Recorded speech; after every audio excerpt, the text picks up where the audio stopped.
What's up and welcome back. I'm John Stark from MacTheMovieGuy.com, your favorite blind film critic, and today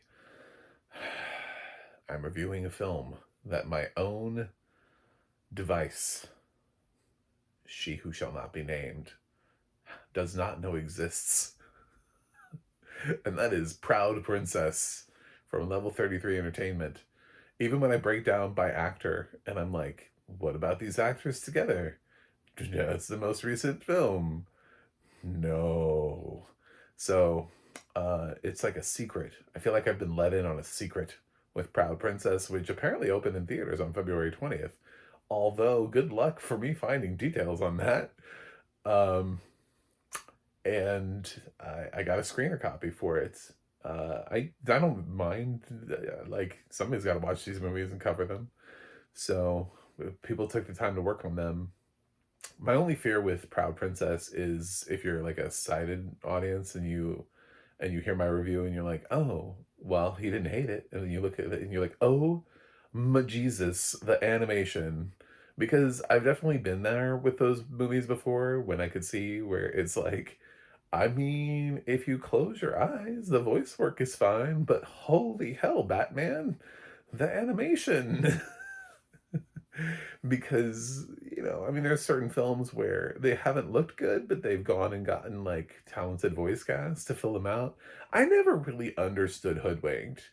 You know what I'm saying? Like from back in the day, but it had like Anne Hathaway in the voice part. So I can understand me like sliding into that film and being like, but like when I saw it, I was like, the animation style in this movie is not good at all. So and there's that like notorious food fight movie. I think it's still on YouTube. If you find it, if you know what I'm talking about, it's great. You should check it out. Love it. So Proud Princess might be fine. It might not be fine. But from my perspective, it's generic. It's fine. Like it's the kind of thing where it's like if you need your kids to watch something and this was like on Netflix and you were under your kids section, you could put this on and be fine. Like it's not like offensively bad. It's not great. It's not going to be memorable. Your kids aren't going to be running around and being like, "I want Proud Princess merch." But at the same time, it's not the Smurfs, like the last movie that they did, where you just like are looking at glaring plot holes and like, oh my god, what is happening in this movie? Like it's not where it feels like it's like pulling down its own potential. It just feels like its potential is kind of basic and it kind of realizes its basicness and accepts it for what it is. So William Attenborough, Georgia Lowe, Max Bennett, all our voice casts here.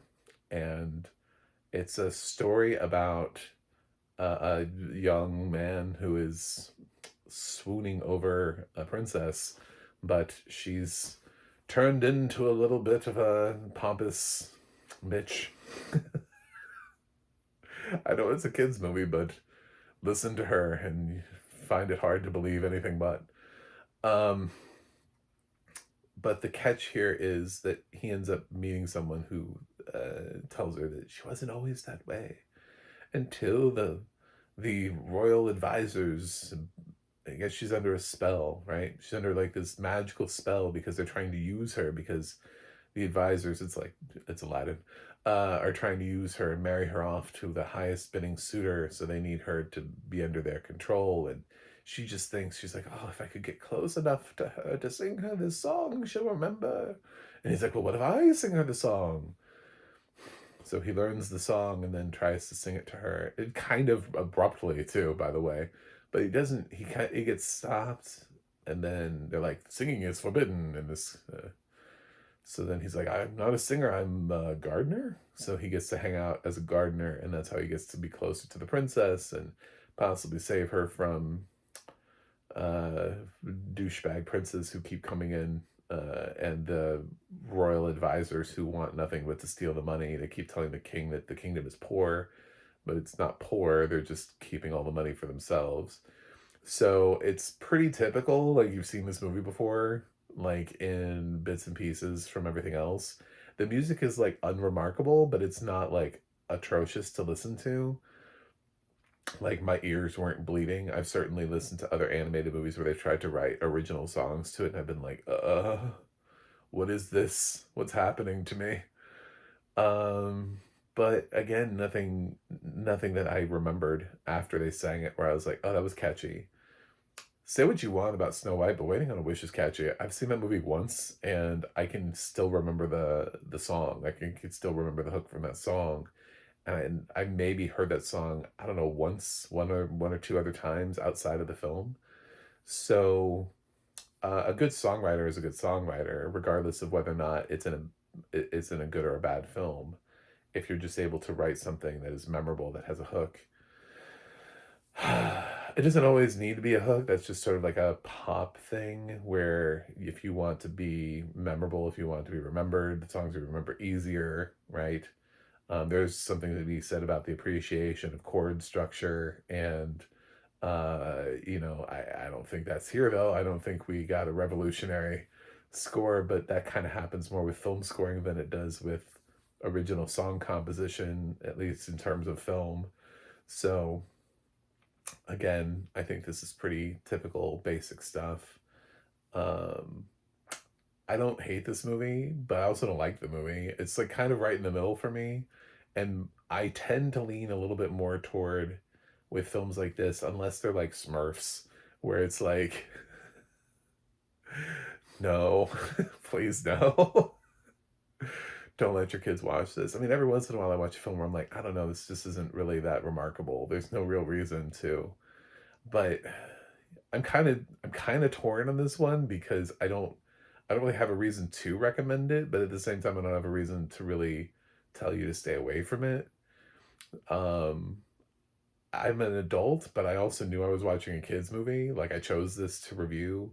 I kind of have to envision this is where it would be nice if we all had kids, right? Because then we'd see our kids reacting to it, and I'd know whether or not my kid was in a coma the whole movie because they passed out and fell asleep within the first 5 minutes, or whether or not they were engaged by it. Because it's hard to anticipate what kids will and won't be engaged by, and every kid is different.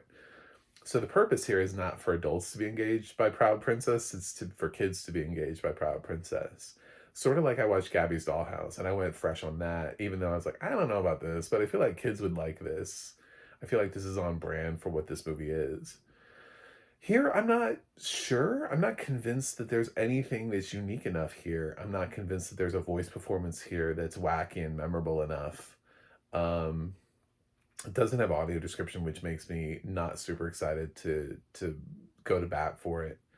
And there's nothing that's really just a standout in the plot or in the character development.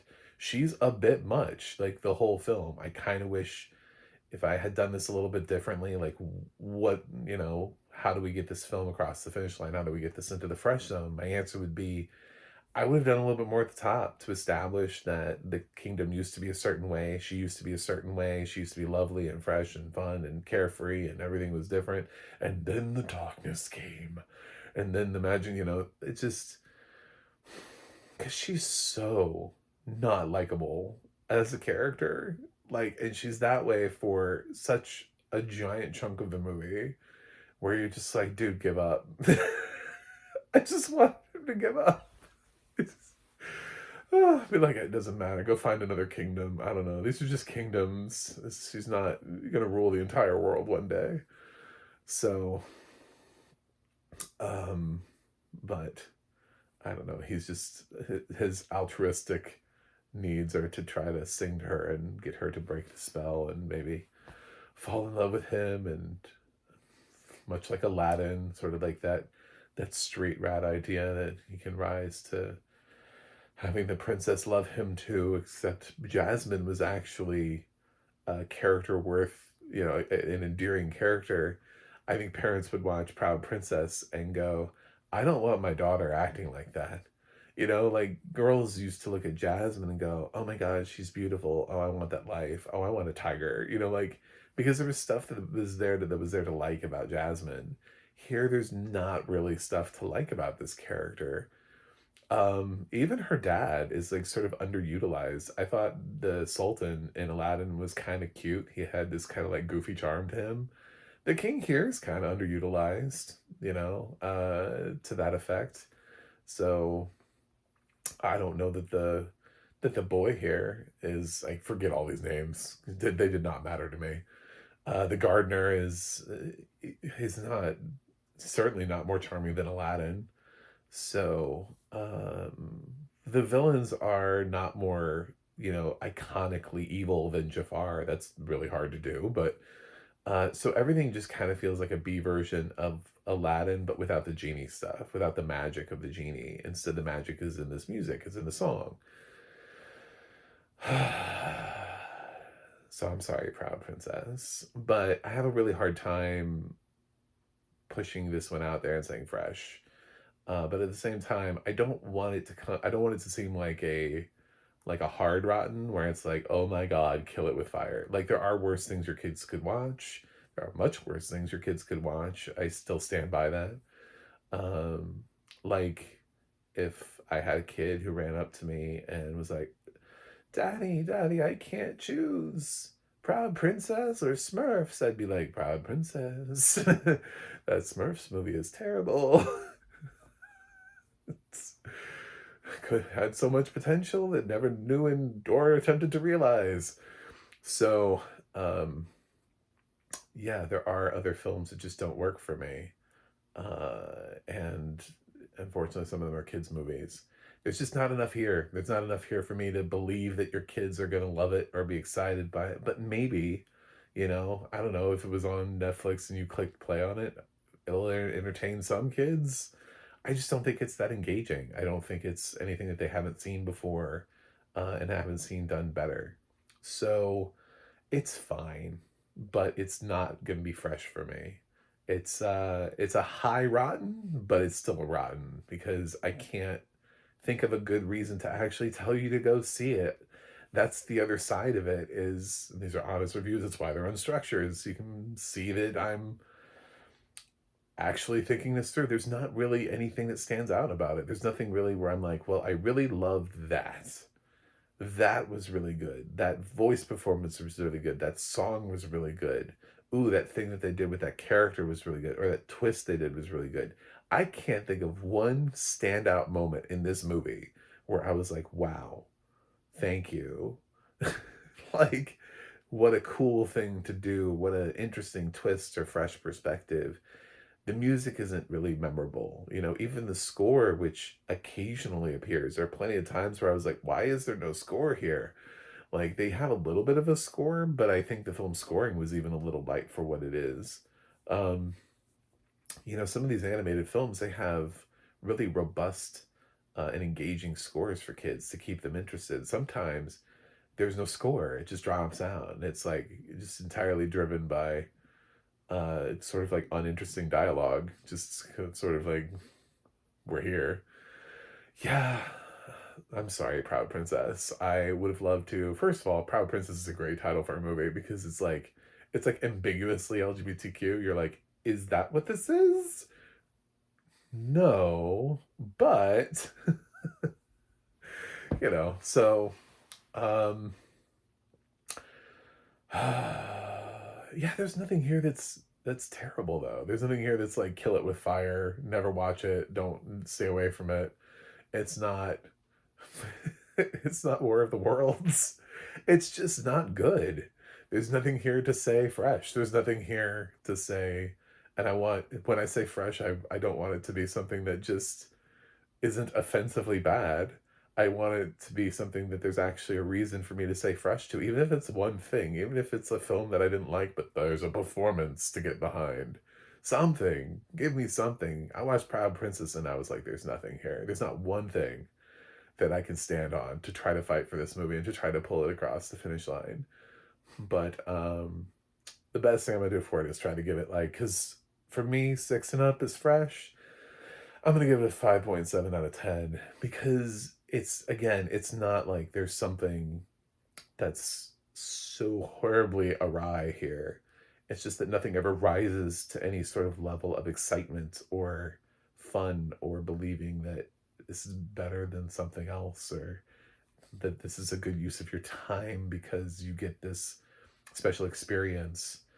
It all feels kind of a little too cookie cutter, a little too derivative of things we've seen before, and nothing really magical about it that stands out. So, and I think with kids' projects, we have to look for the magic. If I'm going to get behind something, I thought at least with Gabby's Dollhouse, even though it's not aimed at my age group at all, and caveat with parents on that one, it won't be for you either. But I do think that there's magic in that, and there's something special that's going on there.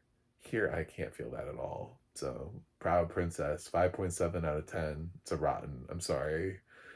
But um, I can't fake things. Otherwise, what's the point? So, thanks for watching. Thanks for subscribing. And I'll see you guys on the other side.